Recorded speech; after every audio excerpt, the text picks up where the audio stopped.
You're north of 2 million people that follow your content. Let's conceptualize that. 2 million people over time have said, this guy's content is awesome. I want to follow him and see new stuff that's coming out. How does that feel? What does that feel like to you?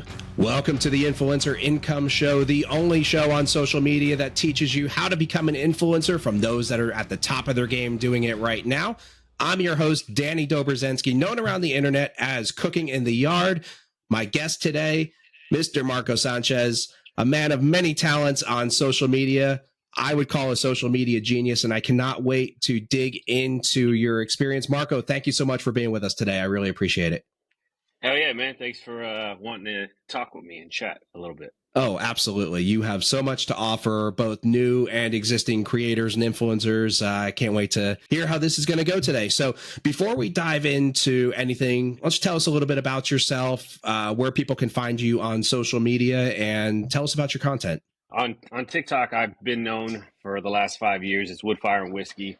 Now on Instagram, I'm known as The Can of Barbecue. YouTube, The Can of Barbecue. Snapchat, The Can of Barbecue. You kind of get where I'm going. You know, my whole platform has kind of changed a little bit, but I used to be known as Woodfire and Whiskey. My content used to be all about the food and the whiskey. And, you know, just to give a short reason why, I never thought I can do cannabis content. I thought, you know, that would get flagged and taken down, and it does. We'll get into that later probably. But I was going to say, you're right. Yes. You know, on the other platforms, I've started moving everything over to a more cannabis forward type of content. It's just who I am. I smoke a ton of weed. I always have since I was a young lad.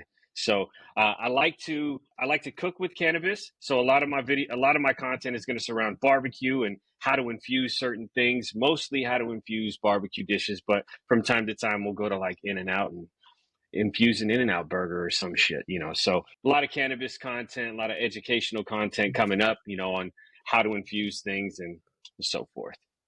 Absolutely. And that's one of the reasons why I use the word genius there in the beginning. And I really believe that, because when you're switching niches on social media or you're moving from one thing to another, you need to bring your audience along with you, right? I mean, there's having lots of followers and nobody wants to look at your content is, you know, you might as well have zero, right? So what you've done for our audience that maybe hasn't seen Marco's content just yet, go check it out, influencerincomeshow.com. You'll be able to see all of his information linked there.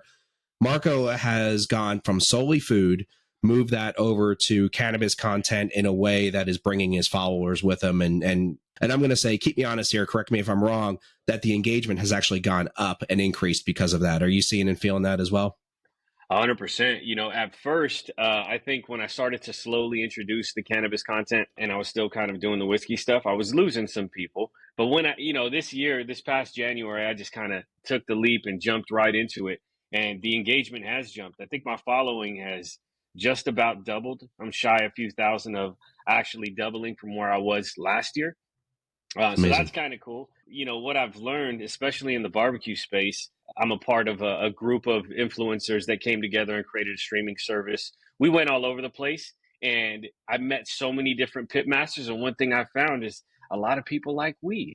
You know, it's not so much that you have to drink at a barbecue. There's a ton of people that are firing up at barbecues too. So it was like, you know, it just kind of felt like, you know, the right place to be. When you meet a lot of pit masters and a lot of people that love barbecue, I mean, it's food, right? Who loves food? Stoners. We love food.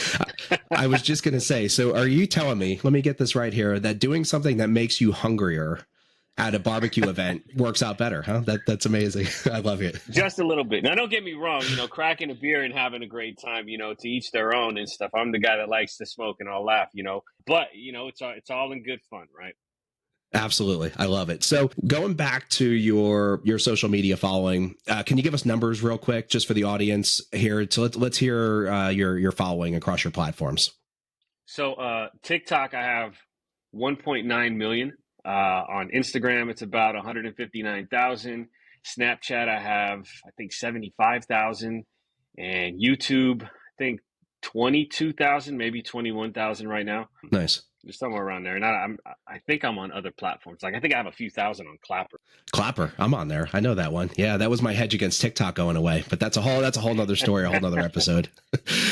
Very, very good. So here's the question I always ask to follow that up. You're north of 2 million people that follow your content. Let's conceptualize that. 2 million people over time have said, this guy's content is awesome. I want to follow him and see new stuff that's coming out. How does that feel? What does that feel like to you?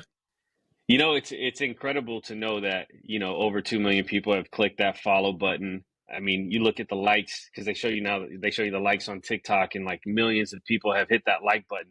It's incredible because I don't think any of us that got to this position over the last like 4 years, those of us that started during COVID, we just kind of didn't expect for it to blow up the way that it did and get the reaction that it did. So it's incredible. There's been times where, I've been out and, you feel like a quasi local celebrity. You're not a celebrity. We're just internet influencers, right? We make food on the internet. Normal people. I have an average house like everyone. It's pretty big. I like my house, There you but go. it's felt pretty good. It's felt like, damn, people, I hate saying this because it sounds self-absorbed, but people see me, people notice me. It's cool. It feels good. It's motivating. The other side of that is there's hate that comes with it.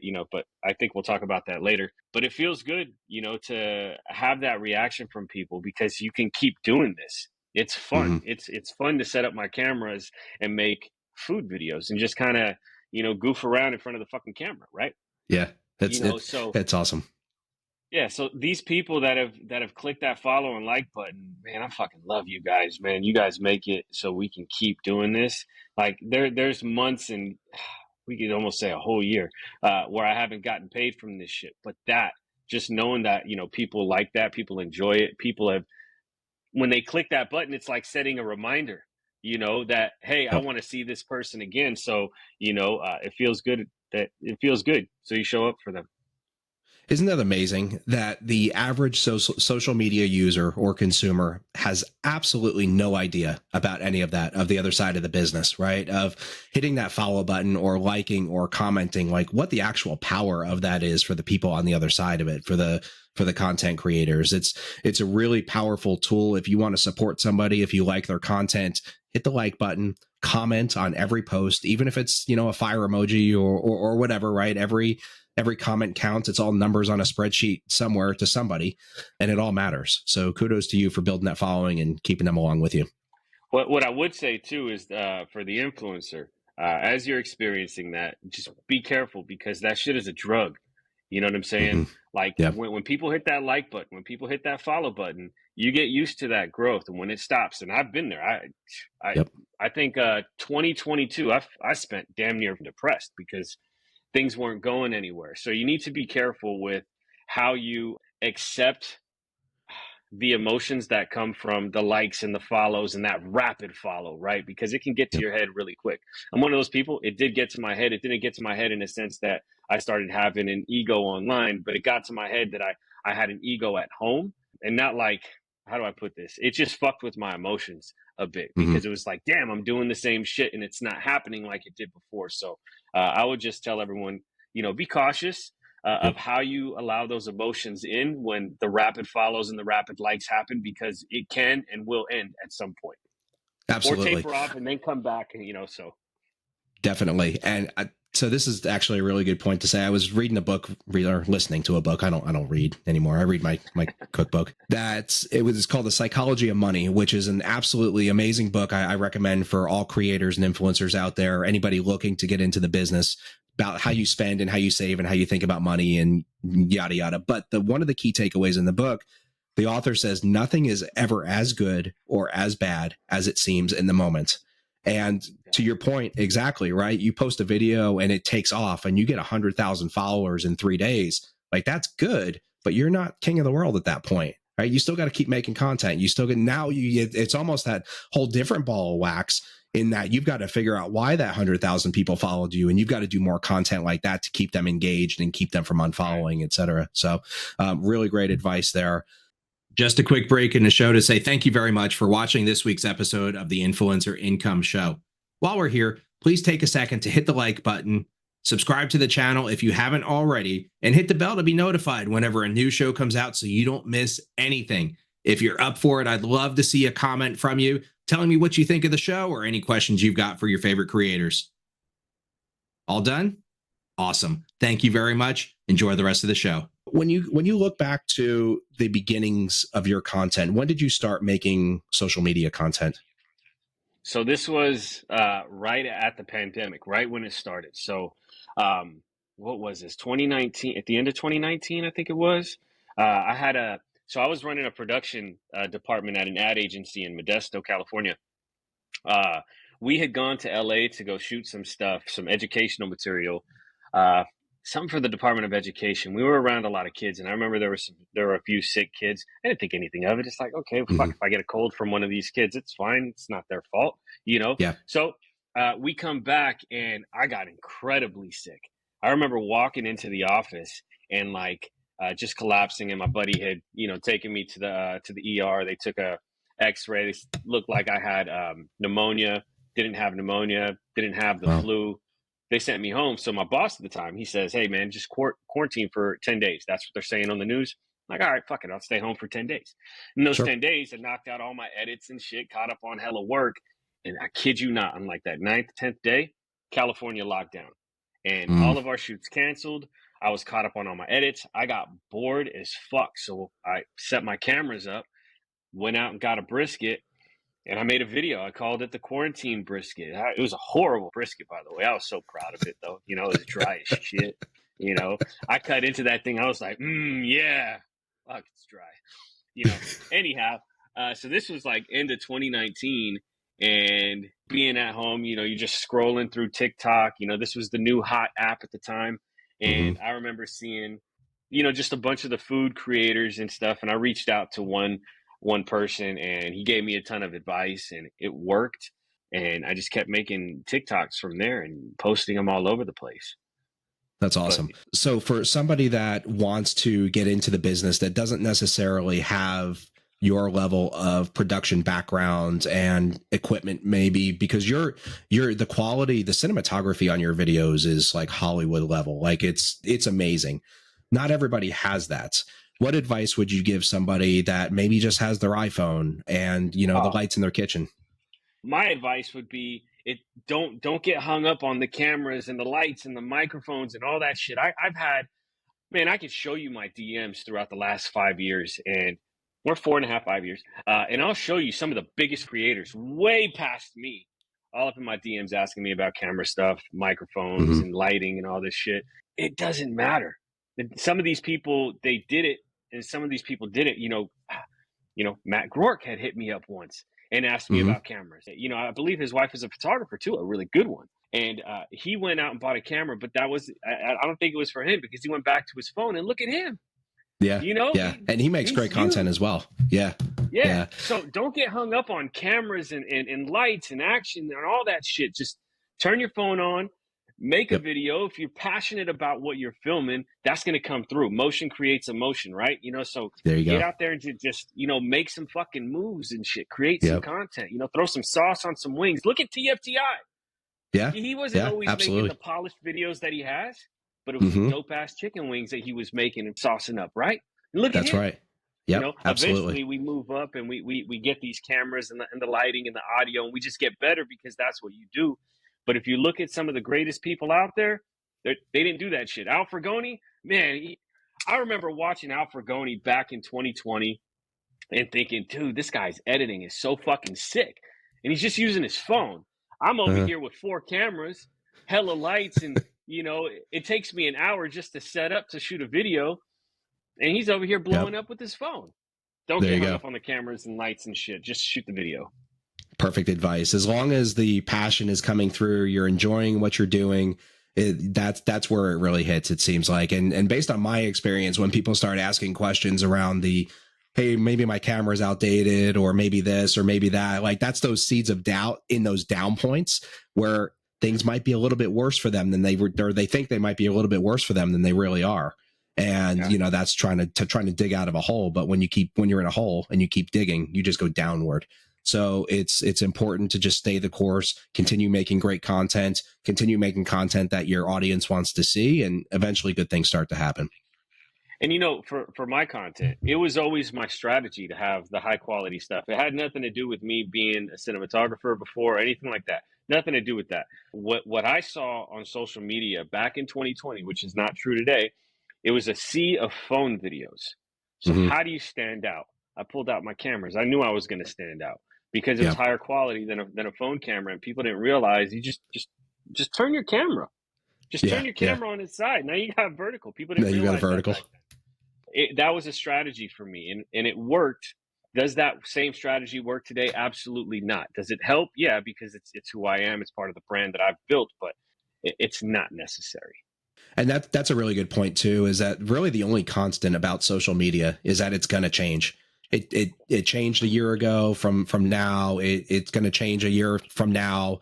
And we just have to keep up with it and keeping up with the times and understanding what the trends are and what people are wanting. And there's a whole new world of AI and everything else that's out there that's coming right around the corner that we probably don't even know about yet. So we'll stay the course and see what happens with that. Switching gears some, let's talk about your deals, monetizing. I'm sure you've got deals that are coming in often, very often to your inbox. How do you evaluate those? What's a good deal versus a bad deal to you? What's important? What are you looking for in those? How do you evaluate those? One of the things that I love in brands right now is the cooking gadgets.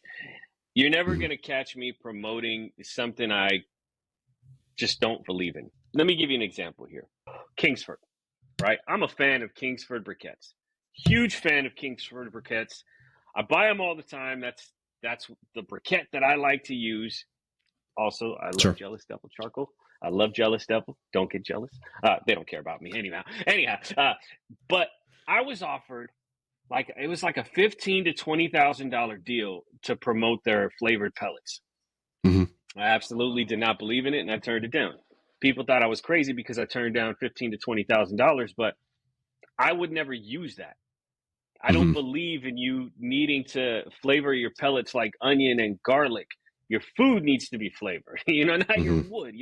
I'm not going to Yeah. go out there and, take my wonderful, beautiful, lovely Naughty Wood barbecue almond wood pellets that I only use. I'm not going to go put a bunch of paprika on it, and then put it in my Camp Chef.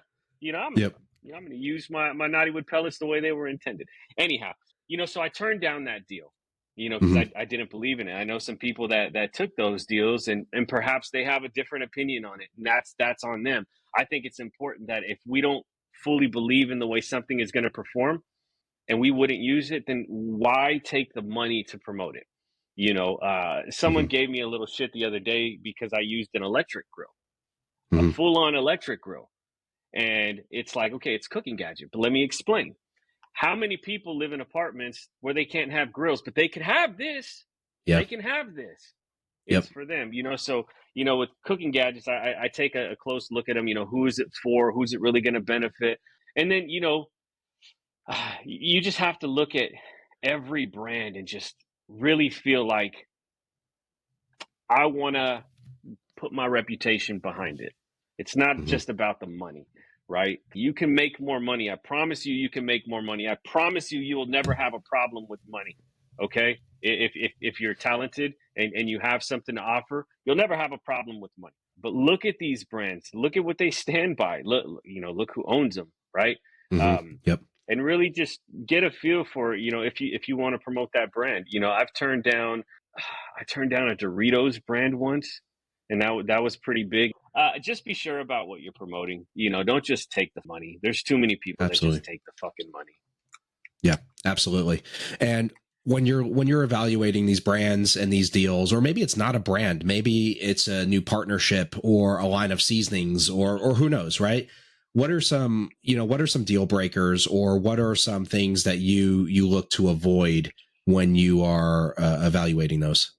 You have to be careful who you work with in any industry, right? You got to be careful who you partner with. And as you grow on social media, a lot of people are going to take notice to that. And a lot of people are going to think, I can make money off of this person somehow. Or I Mm-hmm. could partner with this person and we can make some money together. Or Mm-hmm. I could partner with this person and I can scam a ton of people. So you really got to be careful about who you do business with.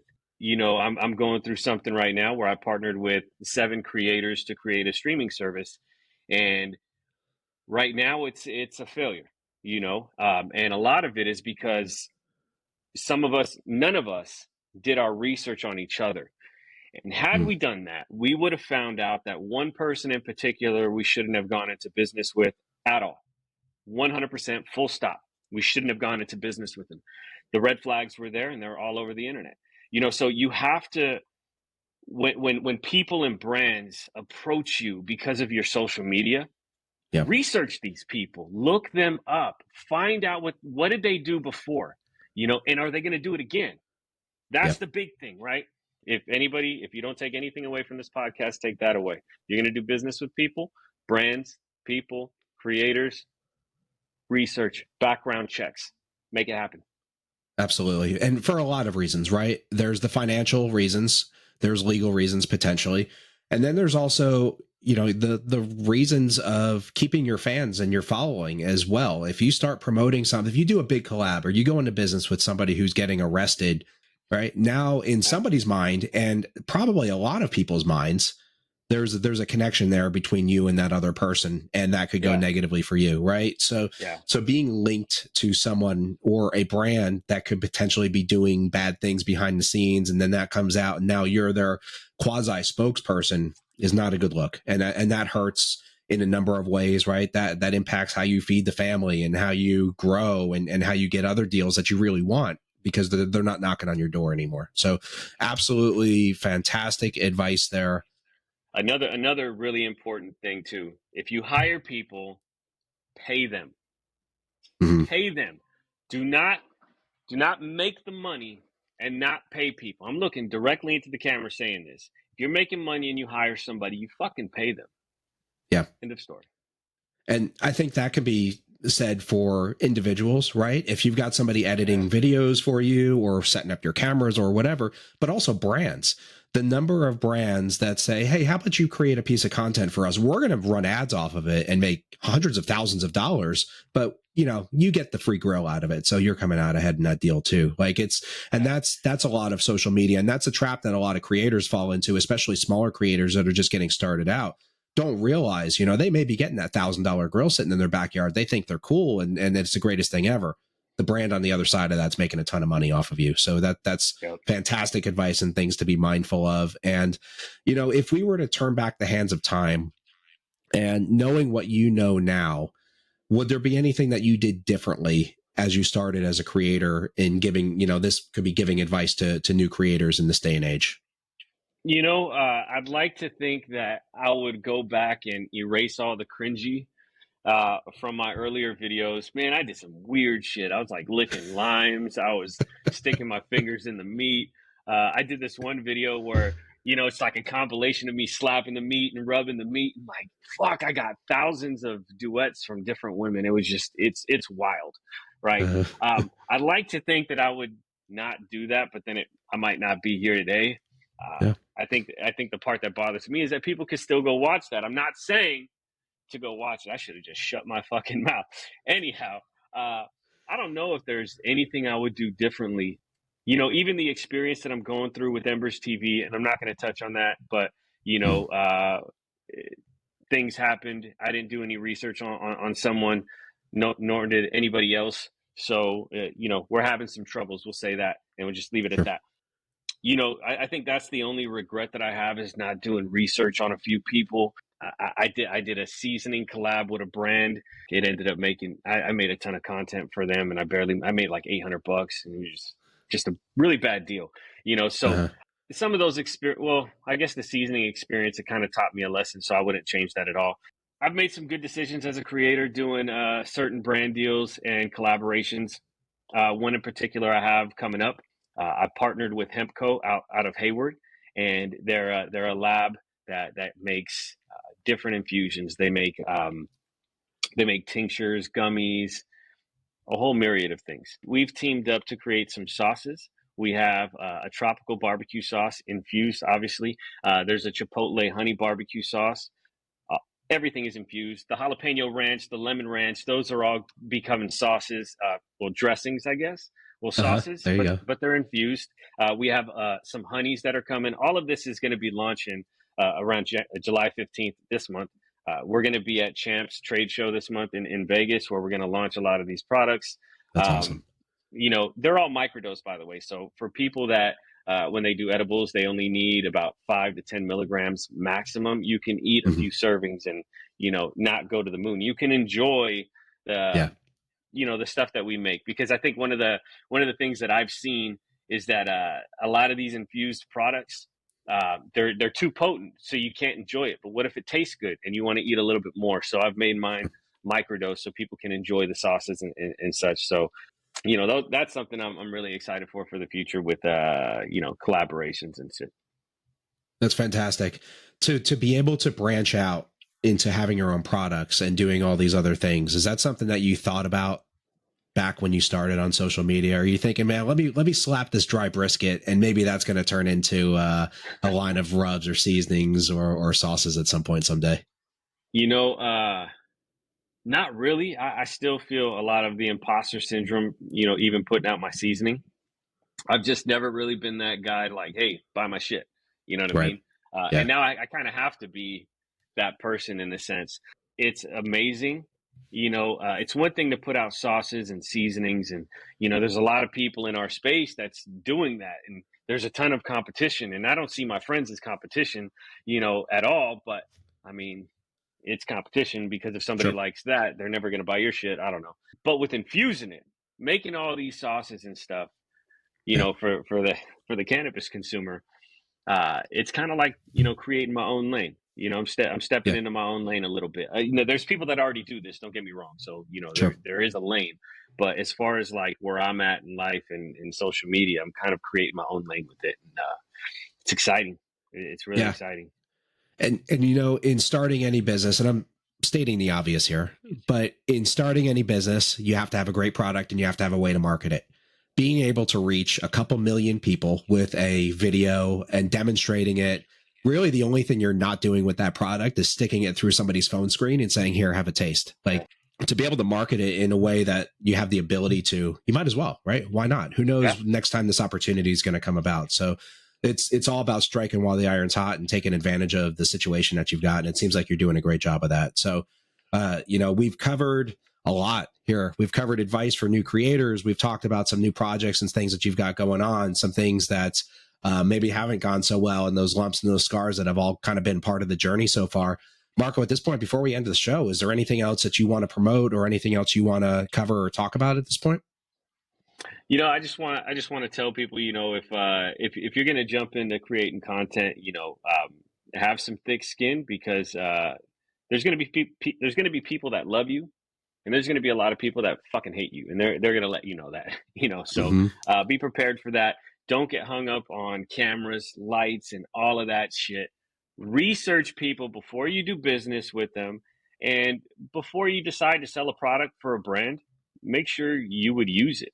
And everybody's kind of got their own path and their own journey, right, in this thing. And there's ups and there's downs, and it's how you handle it. And quoting Rocky, or somebody, probably, it's not how many times you get knocked down, it's how many times you get back up and keep powering through for the passion that you love in doing this or doing anything else. So really appreciate you walking through all of the ups and the downs and the journey that you've been on. And I think, this episode is as much about all of the great things that can come from social media that you've covered, and, some of the pitfalls as well. People have to go into this with their eyes wide open. There is negativity.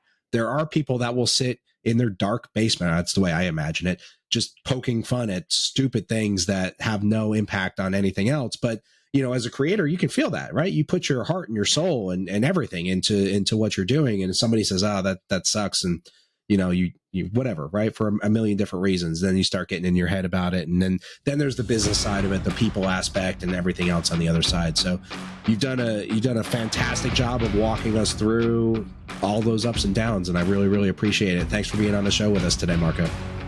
Yeah, man. Thanks a lot. Thank you for tuning into this week's episode of the Influencer Income Show. Head on over to influencerincomeshow.com, where you'll find all the video streams of the interviews that we've done on the YouTube channel right on the website. Also, get the audio podcast on all major streaming platforms. Be sure to like, follow, and subscribe on all the platforms you watch and listen on. It really helps the show, and I would really appreciate it. See you next week.